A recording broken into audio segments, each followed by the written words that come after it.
Oh, that too. Okay. Fortunately for you, I won't be singing. So, thank you again for allowing me to speak.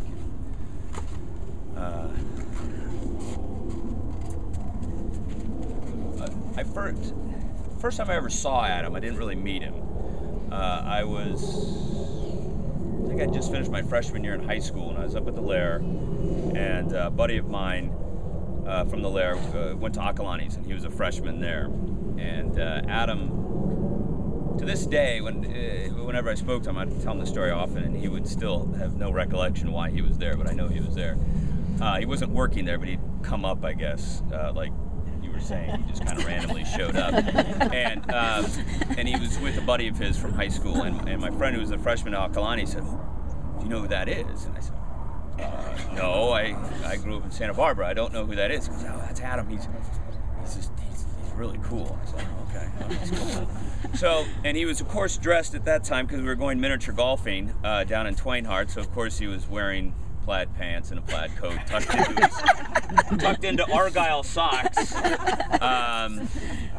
to go play miniature golf in Twainhart. And I think, if I remember correctly, I kind of followed him around because I was enthralled with him. My friend thought he was cool. He had to be cool. So I followed him around. I think he and his buddy, whoever that was, were reciting the entire thing of Caddyshack the entire time they played.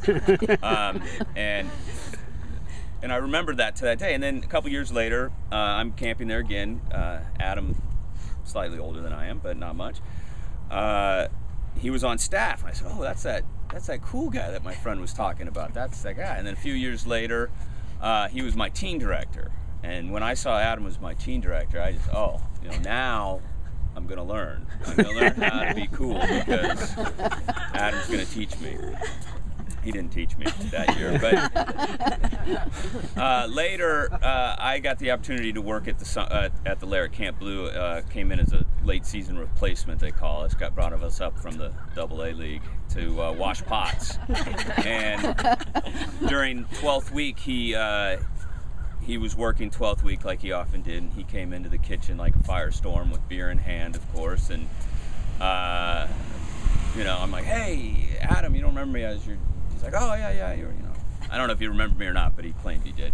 And, of course, got me a beer right away. And so I started stalking him after that to try to be his friend. Little did I know, you didn't have to stalk him to be your friend. You just had to be there for him, and he was always there. And throughout the years, since I grew up in Santa Barbara, my parents lived down there, and I'd often, whenever I'd visit my folks, I'd call up Adam and have him come up and play golf with me and my dad.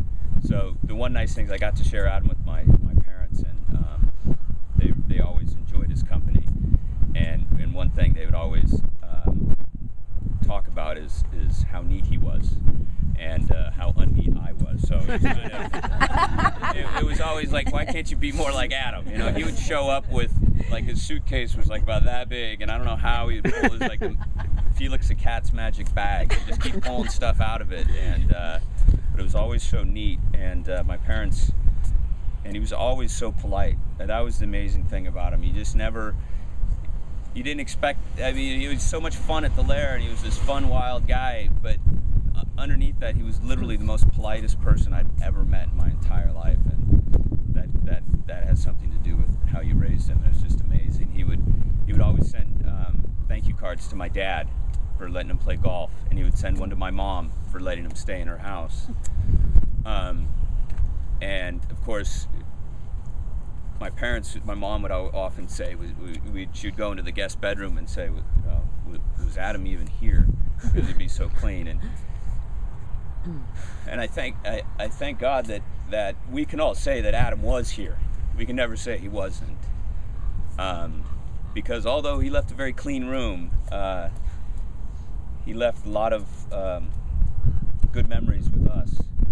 And I just remember my first real experience of just laughing my head off with Adam. Chris was there. We were coming back from playing golf.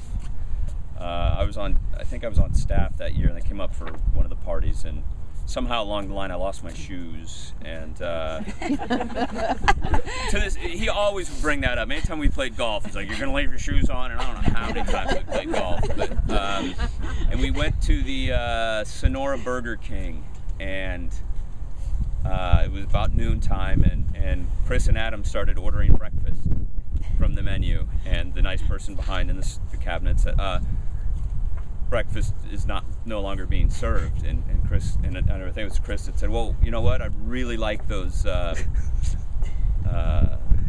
French toast fingers for lunch. So breakfast is not being served anymore, sir." "Oh, okay, great. Can I get the French toast things?"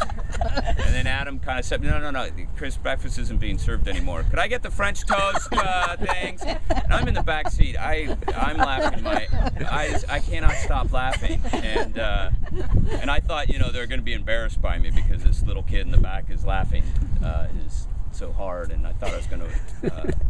It was bad, but and it always was that way. In fact, I saw him. We had the pleasure, my wife and I. Went out with Adam and Allison like a month ago or so, and it was the same thing. We just laughed and laughed and laughed for about 2 hours, and my wife walked away and said, "We're so lucky to have friends like that," and we all were. We were just. If Adam was around, there was going to be laughter soon. If it wasn't right away, it would happen very quickly, and hopefully. He taught us all how to do that, so we can take that to other people. Thank you for letting me speak. Thank you too.